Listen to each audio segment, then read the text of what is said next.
రెడ్డిలు రావులు ఎవడైతే నాకేంటి అందరూ నా మొగ్గతో సమానం అని భూతు పురాణం లాగించాడు ఈ బాబా. మొత్తంగా జనం నుంచి వచ్చే దోపిడి సొమ్ము ఎక్కువైందా లేక ఆది నుంచి ఉన్న బల్ప తెలియదు గాను ఏదైతేనేమి ఈ యొక్క రాజకీయం చేసినటువంటి ఈ రెడ్డి రావులు అందరూ కూడా డ్యాష్తో సమానం అని చెప్పేసి ఆ పదం మా నోటితో అనలేనటువంటి పదంతో భూతు పురాణం లగించినటువంటి మనం ఒక వీడియోను ప్లే చేసి చూద్దాం. కులం పేరు పెట్టుకొని మతం పేరు పెట్టుకొని రాజ్యం పేరు పెట్టుకొని ఓటు పేరు పెట్టుకొని ఒక్కొక్కటి రావచ్చు రెడ్డి మొత్తం ఒక్కొక్కడు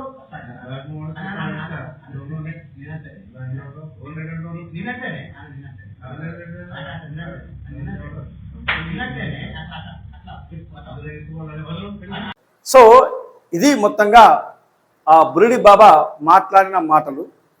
మొత్తంగా ఆయన చేసిన తప్పుల్ని కప్పిపుచ్చుకునేందుకు ఈ రకంగా 100 మందితో అవసరమైతే చిటికేస్తే 100 మందితో వస్తా మీ అంతు చూస్తా అని చెప్పేసి బెదిరిస్తున్న ఘటన మనం చూడొచ్చు. ఏకంగా జిల్లా ఎస్పీ కార్యాలయంకు వెళ్ళినటువంటి కొంతమంది పెయిడ్ బ్యాచ్ మహిళల బృందం ఏదైతే ఉందో వాళ్ళు మీ ఇళ్లలోకి వచ్చి మీ ఆఫీసులకు వచ్చి మేము ఏదైనా చేస్తాం దాడులకు తెగబడతాం అని చెప్పేసి అంతా ఎస్పీ ఆఫీస్ దగ్గరే ఒక వీడియో రిలీజ్ చేశారంటే మరి వారిని రౌడీలు అనుకుందామా, మహిళల రూపంలో రౌడీలు అనుకుందామా, లేకపోతే ఈ యొక్క బురిడి బాబా అంధభక్తులు అనుకుందామా? సో ఏదైతేనేమి ప్రజాస్వామ్యంలో తప్పును తప్పుగా చూపించే, తప్పును తప్పుగా రాసే విలేకరుల పట్ల ఈ రకంగా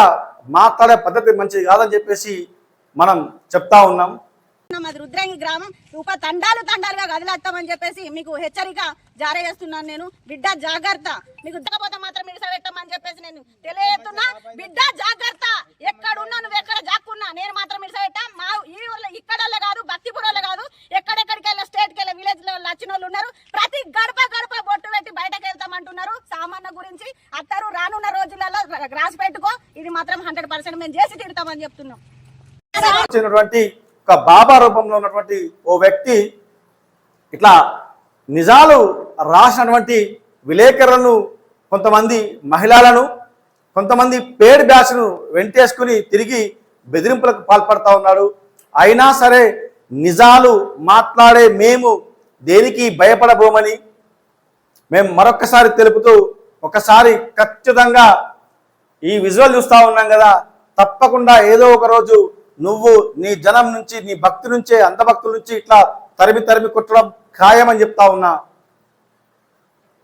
మరి ఎందుకు చెప్తా ఉన్నామనంటే ఈయన గాని మోసాలు అంతా ఇంత కాదు.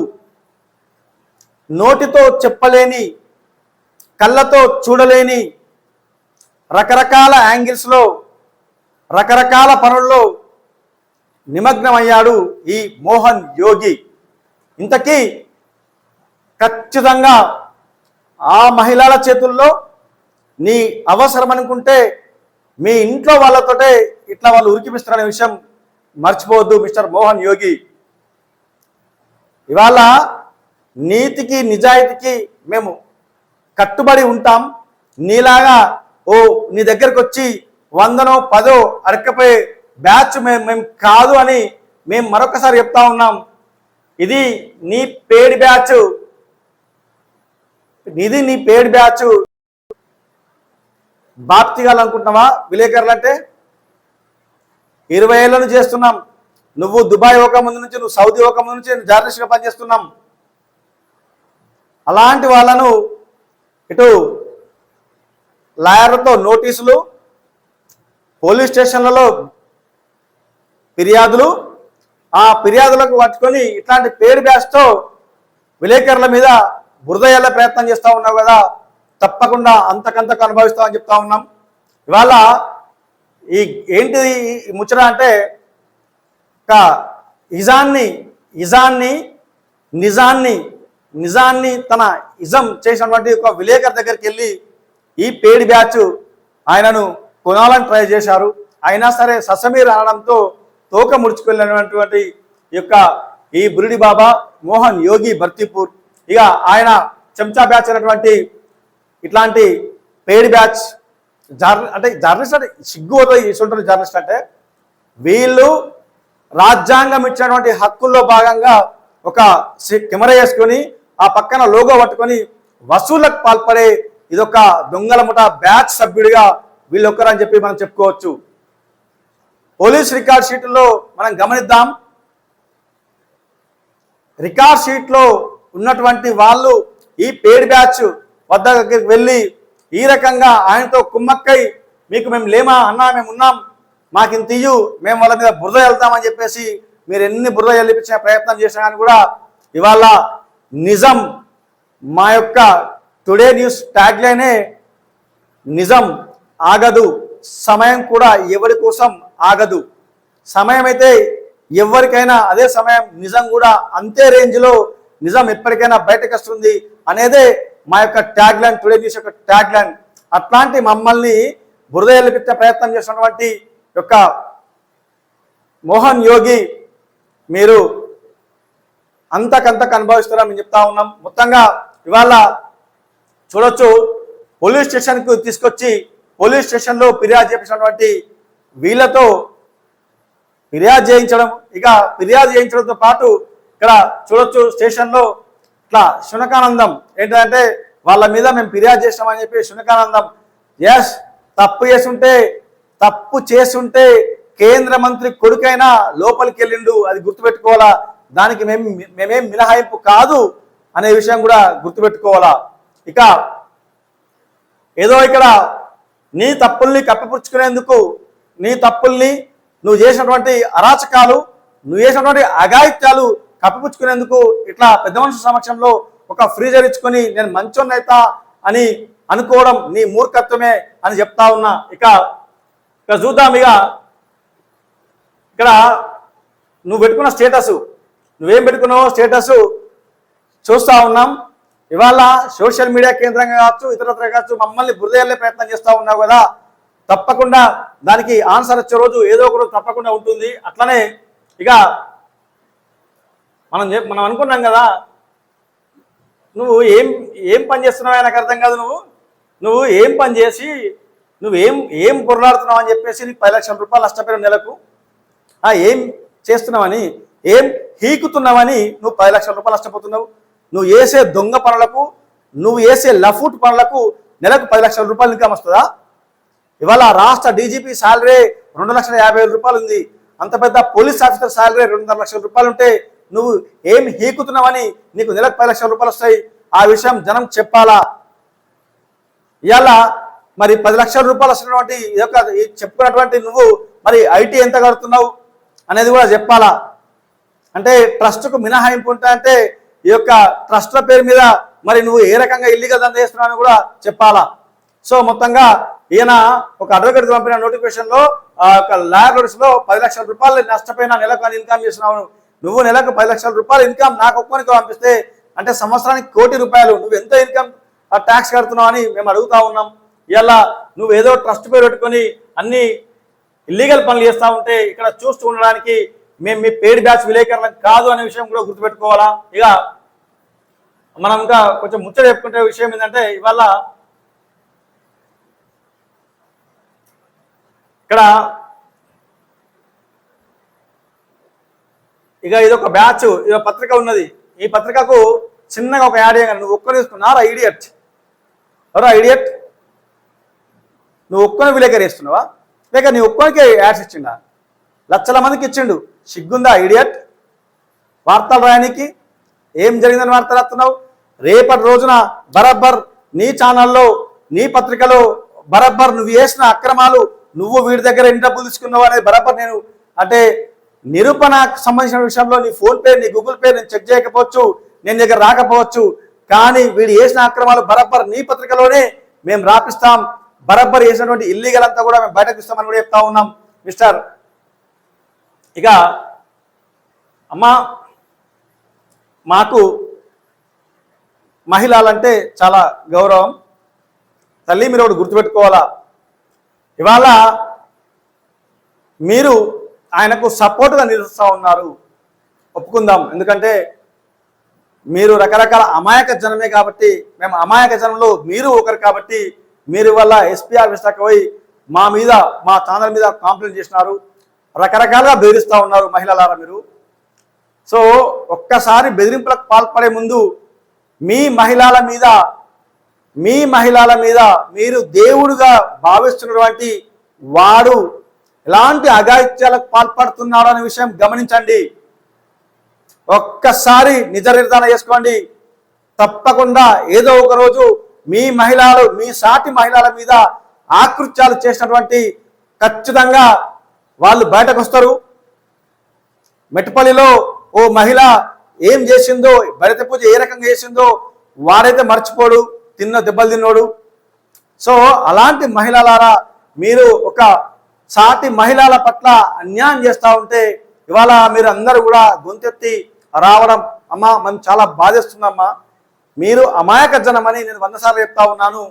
అలాంటి మీ తోటి మహిళల పట్ల అసభ్యంగా ప్రవర్తించడం, ఇష్టానుసారంగా చేయడం చాలా బాధేస్తుంది.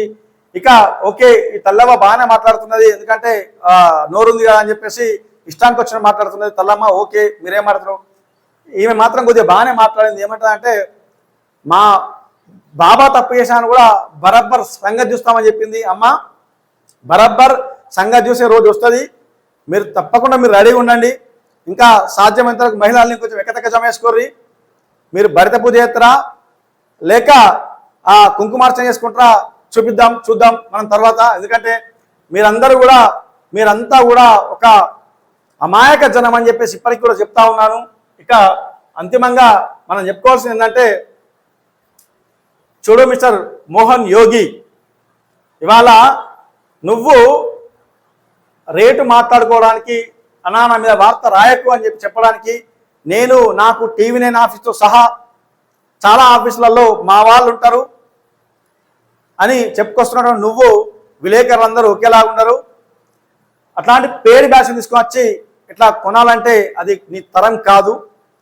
రెండోది, అంతిమంగా ఏదైతే మేము అనుకుంటున్నామో అంతిమంగా నువ్వు ఇక ఇలాంటి చర్యలు మానేసి బుద్ధిగా జనంలో ఒకరిగా హ్యాపీగా ఉండాలని మేము కోరుకుంటూ ఉన్నాం.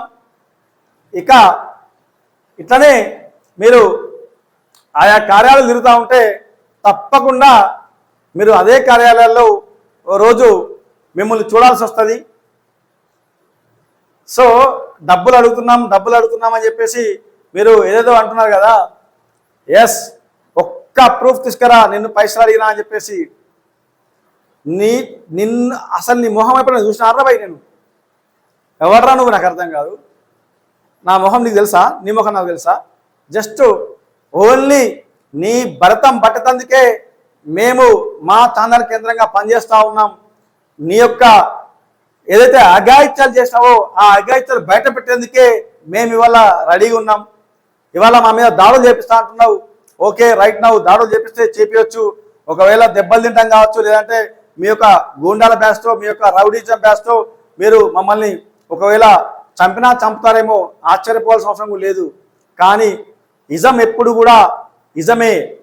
ఫైనల్గా జర్నలిజం అనేది నీకు రుచి చూపిస్తూ ఉన్నాం. ఒక నిజమైన జర్నలిస్టు ఎట్లా ఉంటారనడానికి నీకు తెలుపుతా ఉన్నాం. సొసైటీలో ఎవరైనా సరే, సొసైటీలో మహిళలను అడ్డం పెట్టుకొని, సొసైటీలో అమాయకత్వాన్ని అడ్డం పెట్టుకొని ఇట్లా డబ్బులు సంపాదించేవాడిని ఎవరిని కూడా వదిలేదని చెప్పేసి తెలుపుతా ఉన్నాం. ఇక ముఖ్యంగా రెడ్డి రావులారా, మీరు ఒకసారి గమనించండి. ఈయన ఏం మాట్లాడుతున్నాడంటే, ఒక్కొక్క రెడ్డి ఒక్కొక్క రావు అందరూ కూడా నా కింద ఉత్తొల్లే, వాళ్ళందరూ కూడా నా మొగ్గ కింద ఉండాల్సిందే అని చాలా ఘాటుగా మాట్లాడారు. మీరు మీ రెడ్డిలు, మీ రావులు, రెడ్డిలు, దొరలు, మీరు నిజంగా కూడా మిమ్మల్ని ఈ రకంగా కించపరిచి ఆయన మొగ్గ కిందనే అని చెప్పినటువంటి ఈ మోహన్ యోగిని మరి వత్తాస పలుకుతారా? మీరు రెడ్డిలు, రావులు ఏదైతే ఆ రాజకీయ ప్రత్యర్థులుగా రాజకీయంలో వాళ్ళు నాకంతా మేము కూడా చేస్తాం, నేను రాజకీయంలో ముందుకు వస్తా, నాకేం తక్కువనే అని చెప్పినటువంటి వీన్ని మరి మీ రెడ్డి రావులు ఈ రకంగా మాట్లాడుతూ ఉంటే మరి మీరు ఏం చేస్తున్నారు అంటే మీరు ఈయన మీద తీసుకునే యాక్షన్ అనేది కూడా యాక్షన్ ఏంటని కూడా మేము మిమ్మల్ని కోరుతా ఉన్నా. సో మొత్తంగా ఈ యొక్క రెడ్డి రావులనే కాదు సభ్య సమాజాన్ని మొత్తం కూడా కించపరిచేలా మొత్తంగా డబ్బుంటే ఏదైనా చేయగలుగుతా అని చెప్తున్నటువంటి మోహన్ యోగికి తగిన శాస్తి జరిగేదాకా మేము విశ్రమించేలేదు. తప్పకుండా ఏదో ఒక రోజు ఆయన చేసినటువంటి ఆకృత్యాలు బయటకు రావడం పక్కా. ఇక ఆ బయటకు వచ్చినటువంటి నేపథ్యంలో తప్పకుండా ఇలాంటి ఏదో 100-200 రూపాయల ముచ్చట కొంత సొమ్మిచ్చి నేను మంచోనైతే అని చెప్పుకున్నటువంటి నిన్ను ఇదే జనంతో బరబ్బర్ భరత పూజ చేయించడం ఖాయమని కూడా చెప్తూ ఈ యొక్క బెదిరింపుల చర్యలకు పాల్పడుతున్నటువంటి యోగి అలాంటి మానుకొని సమాజంలో నీ పని అంటే సమాజంలో నువ్వు ఒక ముంచేవాడిగా కాకుండా మంచివాడిగా బతుకు అని మరొకసారి మా టుడే న్యూస్ నుంచి మేము చెప్తూ మా ఈ కథనం నచ్చినట్లయితే తప్పకుండా ఒక లైక్ చేయండి, అట్లాగే కామెంట్ చేయండి, మీ యొక్క అభిప్రాయాలు షేర్ చేయాలని చెప్పేసి కోరుతూ మా ఛానల్ మరోసారి చూసిన వాళ్ళు సబ్స్క్రైబ్ చేయాలని కూడా కోరుతా ఉన్నాను. Thank you. మరొక కథనంతో ఈయన చేసే క్రియలు ప్రక్రియల మీద మరొక కథనంతో మరో కలుద్దామని చెప్పేసి చెప్తూ ఈ అంశాన్ని ఇప్పటికీ ముగిస్తా ఉన్నాను. Thank you.